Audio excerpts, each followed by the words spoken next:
Hello বন্ধুরা, welcome to my channel cooking knowledge. আজকে আপনাদের জন্য নিয়ে এসেছি বেঙ্গলি ট্র্যাডিশনাল আলু পোস্তের রেসিপি। গ্রীষ্মের সময় এই রেসিপিটি এত সুন্দর লাগে আর এতটাই বিখ্যাত যে কোনো বড় বড় রেস্টুরেন্টও এই রেসিপি ফলো করে। তো চলুন আজকে আমরা জেনে নিই কি স্পেশাল মশলা ইউজ করলে আলু পোস্তের স্বাদ 3 গুণ হয়ে যায়। তো শুরু করছি আজকের ভিডিও। ভালো লাগলে অবশ্যই একটি লাইক করে জানাবেন। প্রথমে চলুন দেখে নিই সেই সিক্রেট মশলা যেটা আলু পোস্তের স্বাদকে 3 গুণ করে ফেলে। তো প্রথমেই মেইন মশলা পোস্ত নিয়ে নেব। পোস্ত আমরা এখানে 3 চামচ মতো নিয়ে নিচ্ছি। এর সাথে দিয়ে দিতে হবে 1 চামচ পরিমাণ জিরে আর 5 থেকে 6টা কাজু বাদাম। এই কাজু বাদাম কিন্তু অবশ্যই পোস্ততে ইউজ করবেন, স্বাদ কিন্তু খুব সুন্দর হয়। এবার দিয়ে দেবো 5 থেকে 6টা পরিমাণ লঙ্কা নিজেদের স্বাদ মতো। খুব ভালো করে পেস্ট বানিয়ে নিলাম। এই দেখুন পেস্টটা কত সুন্দর ঠিক হয়েছে। আর প্রত্যেকটা পোস্ত যেন একেবারে সুন্দর হয়ে যায়। আপনাদের যদি মনে হয় মিক্সচার মেশিনে হচ্ছে না, শিলেও বেটে নিতে পারেন। অন্যদিকে আমরা একটা কড়াই নিয়ে নিয়েছি। কড়াইয়ের মধ্যে তেল দিয়ে দেব। তেলের মধ্যে আমরা এখানে আলু চোখা চোখা করে কেটে রেখেছিলাম, সেই আলুগুলোকে এক এক করে তেলে দিয়ে দেব। এইবারে আমরা আলুটাকে খুব ভালো মতো করে একটু হালকা করে ফ্রাই করে নিচ্ছি। আলু ফ্রাই হওয়াটা এখানে দরকার। এখানে আলুটা আগে সিদ্ধ হয় না, ঝিঙে খুবই সামান্য টাইমে সিদ্ধ হয়ে যায়। তো আগে আমরা আলুটাকে খুব ভালো মতো করে ভাজা করে নেব, যাতে 80% অলরেডি কুক হয়ে যায়। এবারে আলুটা ভাজা হয়ে গেলে আমরা এখানে দিয়ে দিচ্ছি কেটে রাখা ঝিঙেগুলো আপনারা লম্বা কাটতে পারেন কিংবা চৌকো কাটতে পারেন, যেটা আপনাদের দেখতে ভালো লাগে সেই রকমভাবেই মনের মতো করে কেটে নেবেন। ঝিঙেটা কিছুক্ষণ ভাজার পরেই আপনারা দেখতে পাবেন ঝিঙে থেকে জল গলা শুরু হয়ে গেছে। এই রেসিপিতে ঝিঙেতে জল এতটাই গলে যে খুব বেশি আলাদা করে আর জল অ্যাড করতে হয় না, কারণ ঝিঙে অল্প ভাজলেই সেটা সিদ্ধ হয়ে যায়। তো আমরা এটাকে একটু হালকা করে ঢেকে দিচ্ছি যাতে জলটা বেরিয়ে আসে।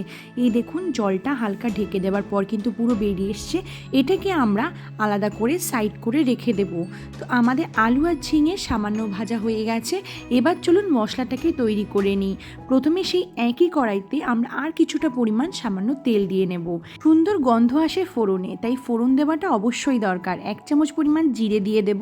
জিরেটাকে হালকা একটু হাতে ভেজে নেব লাল লাল করে। জিরে ভাজা হয়ে গেলে আমরা এখানে একটা টমেটো কুচি করে নিয়েছি খুব ছোট ছোট করে। তো সেই কুচি করা টমেটোটা দিয়ে দিলাম। এবার খুব ভালো করে কিছুক্ষণ ধরে এটাকে ভেজে নেব, যতক্ষণ না পর্যন্ত এর থেকে হালকা জল বেরিয়ে না আসে। এই দেখুন টমেটো থেকে জল বেরোনো শুরু হয়ে গেছে। এবারে আমরা যে মশলাটা তৈরি করে রেখেছিলাম সেই স্পেশাল মশলাটা দিয়ে দেব। এই স্পেশাল মশলাটাকে আমরা কিছুক্ষণ ধরে হালকা হাতে ভেজে নেব। আর বলে রাখি, এটা ভাজার সময় আপনারা অল্প জল অ্যাড করবেন, নইলে পোস্তটা কিন্তু কড়াইতে খুব বেশি লেগে যায়। এই দেখুন আমরা এই মিক্সচার মেশিনটাকে ধুয়ে জলটা দিয়ে দিলাম, আর এই জলেই এটাকে হালকা হাতে ভেজে নেব। মশলা ভাজার খুব বেশি দরকার হয় না, হালকা একটু ঢেকে দিলেই আপনাদের মশলাটা হালকা মতো ভাজা হয়ে আসবে। তো দেখুন আমরা এখানে জিনিসটাকে হালকা করে ঢেকে দিয়েছি। আমাদের বাঙালির ট্র্যাডিশনাল রেসিপি এই ঝিঙে পোস্ত রেসিপি। এই রেসিপি ধীরে ধীরে বিলুপ্ত যাতে না হয়ে যায়, তাই এই রেসিপিগুলো আপনাদের সামনে তুলে ধরা। তো আপনারাও যাতে জেনে নিতে পারেন আর শিখে নিতে পারেন এই রেসিপি কিভাবে তৈরি হয় একেবারে অথেন্টিক উপায়। খুব বেশি মশলাপাতি দিলে এই ঝিঙে পোস্ত রেসিপি কিন্তু বাজে খেতে লাগে। তো চেষ্টা করবেন এটা ঠিক এইভাবে তৈরি করার। গ্যারেন্টি দিয়ে বলতে পারি একেবারে মনের মতো খেতে লাগবে, আর এটা খেতে খুবই মজা হয়। তো এখানে আমাদের পুরো ভাজা ভাজা হয়ে এসছে পোস্তটা, আপনারা দেখতেই পাচ্ছেন তেল ওপরে ওঠা শুরু করে দিয়েছে। বুঝতে হবে আমাদের মশলা একেবারে তৈরি। এই সময় আমরা 1 চামচ পরিমাণ লবণ, 1 চামচ পরিমাণ হলুদ দিয়ে দেব। এবার যে আলু আর ঝিঙেটাকে ভেজে রেখেছিলাম সেটাকে দিয়ে দিচ্ছি। এই দেখুন কতটা পরিমাণ জল রয়েছে।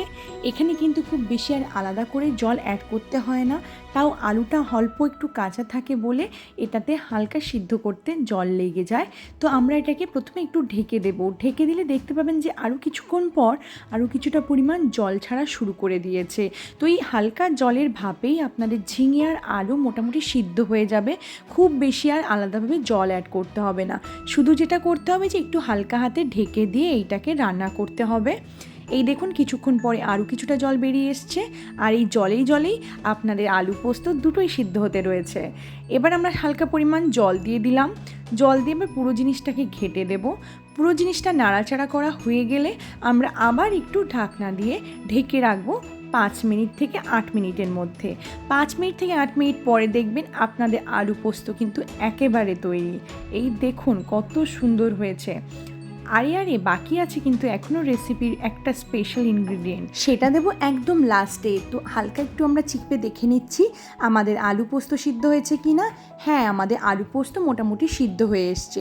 এবার একটু কষা কষা রাখার জন্য হালকা একটু জলটাকে টানিয়ে নিচ্ছি, তাই কিছুক্ষণ ধরে এটাকে ফুটিয়ে নেব। ফোটানো হয়ে গেলে একটু লবণটা চেক করে দেখে নেবেন, লবণ দিতে হলে একটু অ্যাড করে দেবেন, আর যদি ঠিক থাকে তো ঠিক আছে। তো এবার আসছে আপনাদের লাস্ট আর স্পেশাল ইনগ্রিডিয়েন্ট, সেটা হচ্ছে গুঁড়ো দুধ। এই গুঁড়ো দুধ যদি আপনাদের তরকারিতে একটু লাস্টে অ্যাড করতে পারেন তো আপনাদের আলু ঝিঙে পোস্ত একটু অন্য লেভেলে চলে যাবে। তো বলে রাখি, এটাই কিন্তু একটা স্পেশাল সিক্রেট। তো আপনারা চেষ্টা করবেন এটা একেবারে স্কিপ না করার। খেতে বলছি গ্যারেন্টি দিয়ে খুব সুন্দর হবে। আর এই নিরামিষ রান্নাটার টেস্ট এত সুন্দর হয় যে আপনারা এক থালা ভাত একেবারেই সাবার করে ফেলবেন। আমি কিন্তু এটা গ্যারেন্টি দিতে পারি। আমার রেসিপিটি অবশ্যই একটু ফলো করার চেষ্টা করবেন। আমি কথা দিচ্ছি অবশ্যই আপনাদের মন জয় করতে পারবো। তো এখানে কিন্তু আমাদের আলু ঝিঙে পোস্ত একেবারে তৈরি পরিবেশনের জন্য। আমাদের গ্রেভিটা কত সুন্দর ঠিক হয়েছে, একবার দেখুন কত সুন্দর কালার এসছে। আলু ঝিঙে পোস্ত বলুন বা আলু পোস্ত বলুন বা শুধু ঝিঙে পোস্ত বলুন, সব কিন্তু একইভাবে তৈরি হয়। এইভাবেই আপনারা 3টে রান্না খুব সহজেই তৈরি করতে পারবেন। আমরা একটা বাটিতে এটাকে পরিবেশন করছি। এই দেখুন কত সুন্দর ঠিক আর কত ইয়ামি দেখতে হয়েছে। আমার রেসিপি ভালো লেগে থাকলে পাশে থাকার অনুরোধ জানাচ্ছি। আশা করি আপনাদের সাথে আবার দেখা হবে নতুন এক ভিডিওর মাধ্যমে। আজকের মতো টাটা, বাই বাই, শুভরাত্রি।